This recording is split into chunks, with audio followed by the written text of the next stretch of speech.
Saya ingin kumpulkan saudara-saudara ya, supaya saudara lebih memahami lagi apa yang menjadi hak dan kewajiban saudara-saudara selama menjalani di lapas ini. Pada prinsipnya adalah saudara harus memahami ada di mana saat ini, ya. Saudara ada di lembaga pemasyarakatan. Kenapa saudara sampai masuk lembaga pemasyarakatan? Tentu ada permasalahan, ya.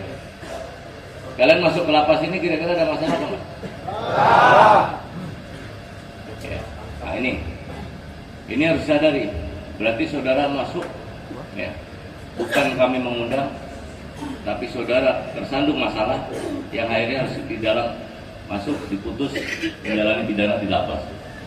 Dan harus apa sekarang setelah di lapas? Kan gitu. Intinya saudara di sini adalah untuk dibina, ya, untuk dibina menjadi pribadi yang lebih baik, bukan malah sebaliknya menjadi pribadi yang lebih jahat. Nah inilah makanya masing-masing kita memiliki tugas dan peran, khususnya di lapas ini. Kami sebagai pembina tentu memiliki tugas membina saudara. Saudara yang menjadi warga binaan tentu memiliki tanggung jawab untuk melaksanakan kegiatan pembinaan yang sudah ditetapkan. Sehingga keberadaan saudara di sini betul-betul bisa disadari dari lubuk hati sanubari yang paling dalam.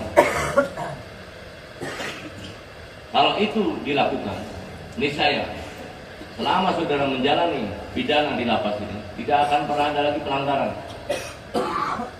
tidak ada lagi penjatuhan hukuman. Karena apa? Masing-masing sudah memahami tugas dan perannya. Nah ini tentunya sejalan dengan apa yang menjadi tujuan pemasyarakatan. Tujuan pemasyarakatan adalah membentuk narapidana menjadi manusia seutuhnya dengan menyadari kesalahannya dan berjanji tidak akan mengulangi lagi perbuatan yang melanggar hukum dan dapat berperan aktif dalam pembangunan. Buktikan bahwasanya selama di lapas ini saudara tidak lagi menggunakan narkoba. Setuju? Saudara berjanji tidak akan menggunakan lagi handphone.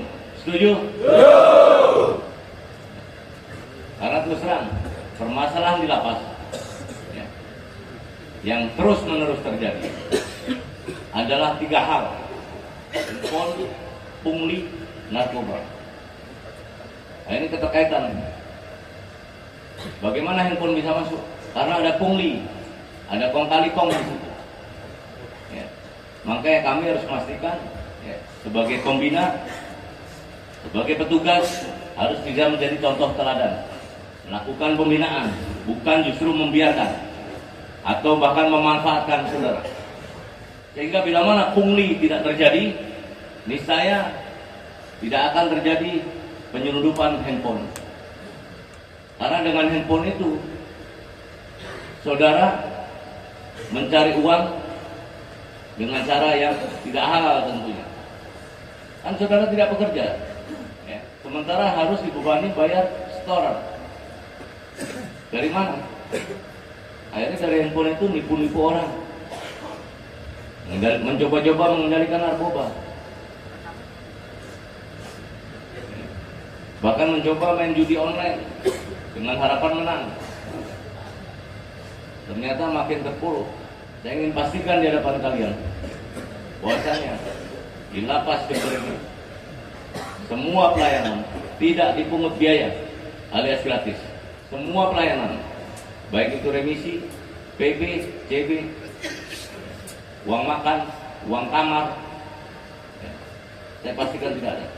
Jadi tidak ada beban untuk kalian. Mulai hari ini terapkan hidup sehat, ya. Terapkan hidup lebih tertata lagi. Silakan kalian nongkrong, ngopi, ngerokok, ya. Tapi jangan buang sampah sembarangan. Jaga lingkungan. Karena pada prinsipnya ini adalah rumah saudara, rumah kalian. Kalian bukan sehari 2 hari di sini. Kondisi sudah over kapasitas. Kamar sudah penuh. Siapa yang bisa membuat kamar itu nyaman, sehat, kalau bukan diri kalian sendiri? Catur Dharma Narapidana. Satu. Kami narapidana berjanji menjadi manusia susila yang berpancasila dan menjadi manusia pembangunan yang aktif dan produktif. Kami narapidana menyadari dan menyesali sepenuhnya perbuatan yang pernah kami lakukan. Berjanji tidak akan mengulangi lagi perbuatan yang melanggar hukum. Kami narapidana berjanji untuk memelihara tata karma dan tata tertib, melakukan perbuatan yang utama dan menjadi contoh tauladan dalam lembaga pemasyarakatan. 4. Kami narapidana dengan tulus ikhlas bersedia menerima bimbingan, dorongan dan teguran, serta patuh taat dan hormat kepada petugas dan pembimbing pemasyarakatan. Semoga Tuhan Yang Maha Esa memberkati dharma kami.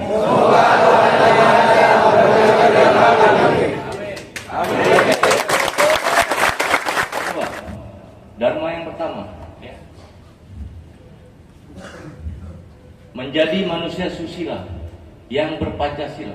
Ya.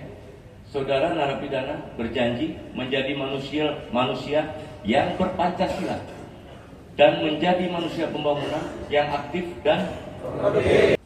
2. Kalian narapidana menyadari dan menyesali sepenuhnya, perbuatan pelanggaran hukum yang pernah saudara lakukan, dan berjanji tidak akan mengulang lagi perbuatan tersebut. Jadi saudara pertama adalah berjanji menjadi manusia susila. Manusia susila adalah manusia yang bermartabat, manusia yang memiliki akhlak. Kalau dalam agama Muslim kan, ya, memiliki akhlak, memiliki adab, susila.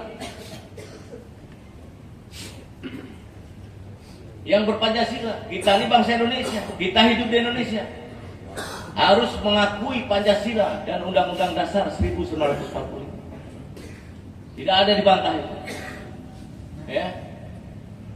Jangan sampai terpecah belah.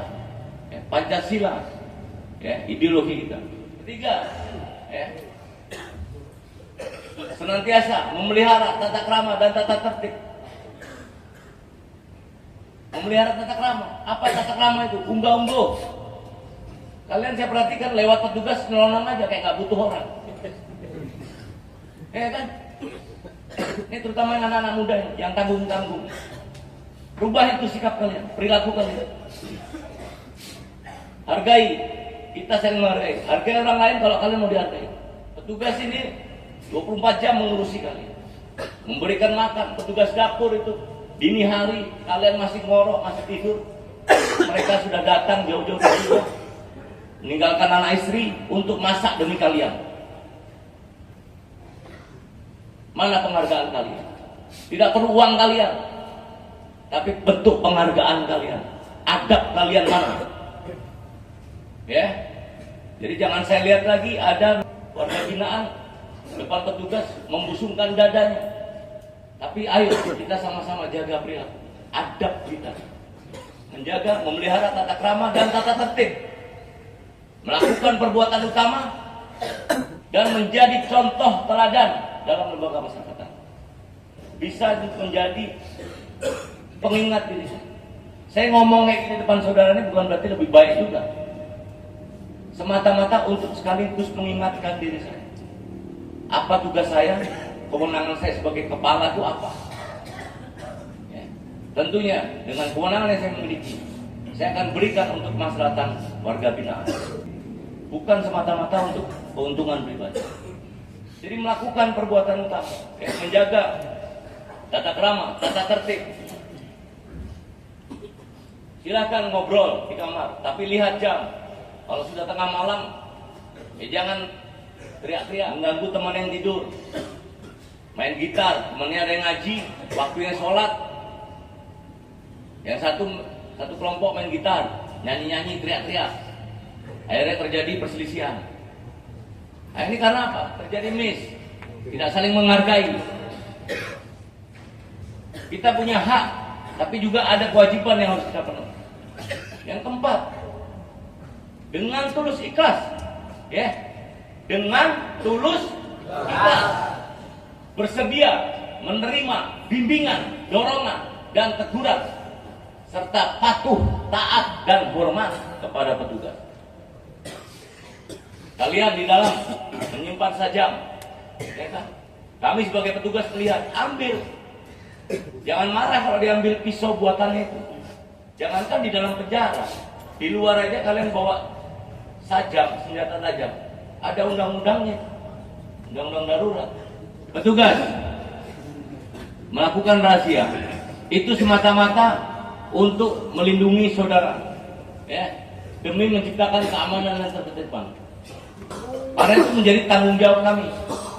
Tugas itu, perintah yang harus dilaksanakan. Kalau petugas tidak melakukan razia minimal 1 minggu sekali, berarti petugas itu tidak melaksanakan perintah. Ini harus dipahami. Yang terpenting adalah kami pastikan bahwasannya dalam kami melakukan razia tidak untuk mencari kesalahan, ya.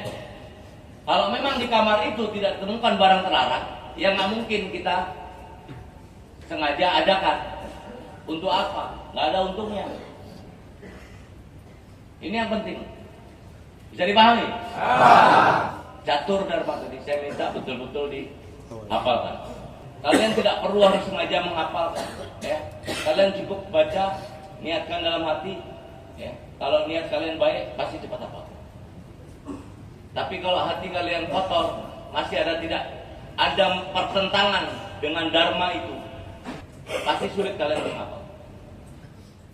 Karena sejatinya kita hidup ini nggak selamanya, ya. Sama halnya dengan kalian hidup di lapas ini tidak selamanya, benar nggak? Benar. Semua pasti ada masanya. Ada yang setahun, 2 tahun, katakanlah 20 tahun, katakanlah seumur hidup. Seumur hidup berkelakuan baik dia berturut-turut 5 tahun, bisa diusulkan perubahan pidana menjadi 20 tahun. 20 tahun dapat remisi, bebas. Saya bilang seumur hidup nggak bisa bebas, ya kan? Asal kalian menjaga perilaku baik, usulan remisi perubahan disetujui dengan doa kalian, doa orang tua kalian, ya, sama dengan halnya saudara mengajukan PK, ya kan? PK bisa berkali-kali, itulah upaya. Apa yang menjadi misi pemasyarakatan adalah memulihkan kesatuan hubungan hidup, kehidupan, dan penghidupan. Ya. Saya ulangi, misi pemasyarakatan itu memulihkan kesatuan hubungan hidup, kehidupan, dan penghidupan. Kenapa yang pertama hidup? Ya, kenapa sih yang pertama hidup? Karena orang, bagaimana dia memandang tentang kehidupan ini, begitulah dia akan hidup. Ya, itu sejatinya. Jadi kita harus sadar dulu, hidup kita ini untuk apa? Kita hidup ini pasti ada yang menciptakan, ya. Ada yang menciptakan, berarti akan ada nanti yang mengembalikan kita lagi. Jadi supaya sadar untuk hidup kita ini apa? Bagaimana? Siapa kita? Misalnya kalau kita paham memandang kehidupan ini, ya, tujuannya untuk apa? Pasti dalam menjalani kehidupan kita tidak akan melanggar apa yang menjadi norma-norma. Makanya setelah hidup, kehidupan ini disatukan, dipulihkan, disatukan.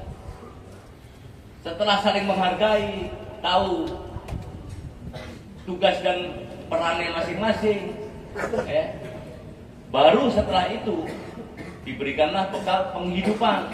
Apa itu penghidupan? Ya untuk bekal mencari nafkah, ya. Itu sejatinya saudara berada di lapas ini diberikan pembinaan kepribadian dan kemandirian. Paham?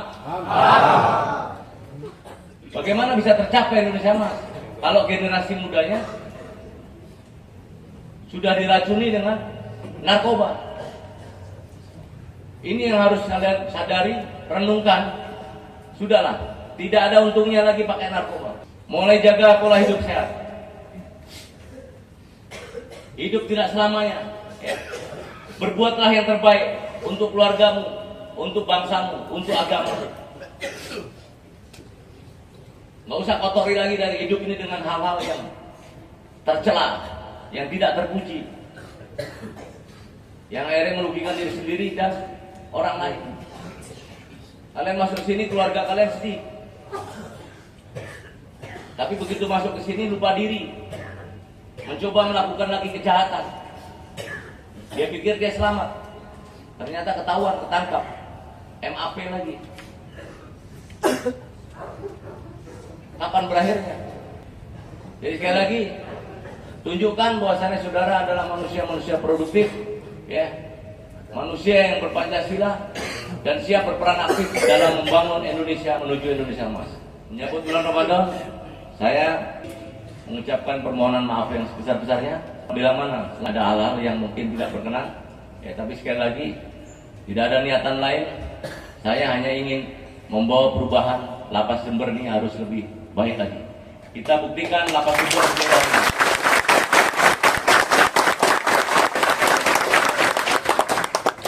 Kita buktikan Lapas Jember bisa zero halilan. Siap? Ya. Siap? Ya. Oke, tepuk tangan.